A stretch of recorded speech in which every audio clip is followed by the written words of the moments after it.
Let's take a trip to 1943 on Women's Day, to the 1943 Guide to Hiring Women.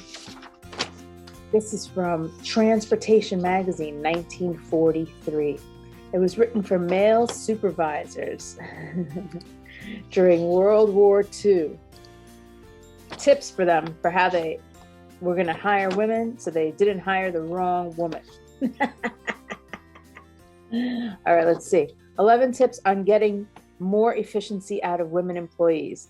There's no longer any question whether transit companies should hire women for jobs formerly held by men. The draft and manpower shortage has settled the point. The important things now are to select the most efficient women available and how to use them to the best advantage. That sounds very fresh. Here are 11 helpful tips on the subject from Western Properties. That must have been the name of the company, Western Properties. Okay. Pick young married women. They usually have more of a sense of responsibility than their unmarried sisters. They're less likely to be flirtatious, and they need to work or they wouldn't be doing it. They still have the pep and interest to work hard and to deal with the public efficiently. Number 2, when you have to use older women, try to get the ones who have worked outside the home at some time in their lives. Older women who have never contacted the public have a hard time adapting themselves and are inclined to be cantankerous and fussy. Cantankerous and fussy. It's always well to impress upon older women the importance of friendliness and courtesy. Or make sure you're friendly and courteous, old lady. That's fucked up. General experience, number 3. General experience indicates that husky girls, those who are just a little on the heavy side, are more even-tempered and more efficient than their underweight sisters. Oh. Retain a physician to give each woman you hire. This is number 4. Retain a physician to give each woman you hire a special physical examination, one covering female conditions. This step not only protects the property against the possibilities of a lawsuit, but makes sure but reveals whether the employee-to-be has any female weaknesses which would make her mentally or physically unfit for the job. What does that mean? Test her for physical weaknesses in the feminine? That sounds like make sure she's a virgin. Make sure she's not going to be slutting around the company.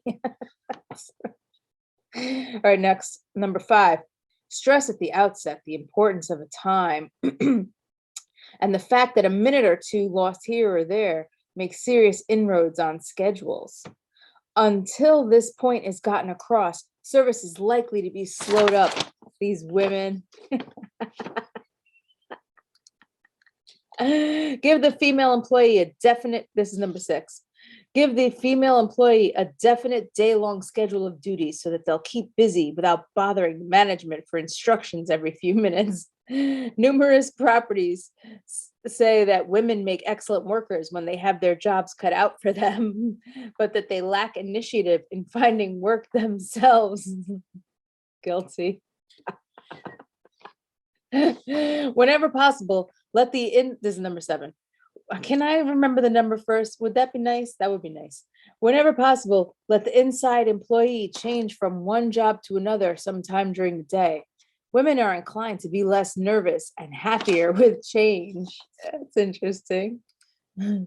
Number 8, give every girl an adequate number of rest periods during the day. You have to make some allowances for feminine psychology. A girl has more confidence and is more efficient if she can keep her hair tidied, apply fresh lipstick, and wash her hands several times a day. You got to make sure the girls have a powder room. Be tactful. Number 9. Be tactful when issuing instructions or making criticisms. Women are often sensitive and they can't shrug off harsh words the way men do. Never ridicule a woman. It breaks her spirit and cuts off her efficiency. Oh, girl. Number 10. Be reasonably considerate, not considerate. Be reasonably considerate about using strong language around women. Even though girl's husband or father may swear vociferously, she'll grow to dislike a place of business where she hears too much of this. Get enough, number 11, get enough size variety in operators' uniforms so that each girl can have a proper fit. This point can't be stressed too much in keeping women happy. That's amazing. 1943, September, October 1943. Oh no, July 1943. It was from a copy of this. This was copied in a magazine called Savvy and Sage in September, October 2007. The Guide to Hiring Women, 1943. Well, in honor of Women's Day, now you know how horrible it was to try to get a job as a woman back in the day. They had to make sure your uniform fit, make sure you're a little husky, because if you're a little husky, you're better behaved. That shit. Well, if you have any thoughts about this, I would love to hear it in the comments. I'm supposed to say like and subscribe. If you like and subscribe this, that's how I make myself a proper YouTube person. All right, well, let's go back to the present day. I need to get back to 2021 and get locked in my house with a mask on.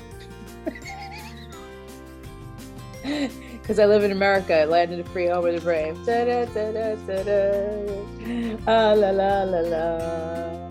Have a good night, everybody. I'm out of here.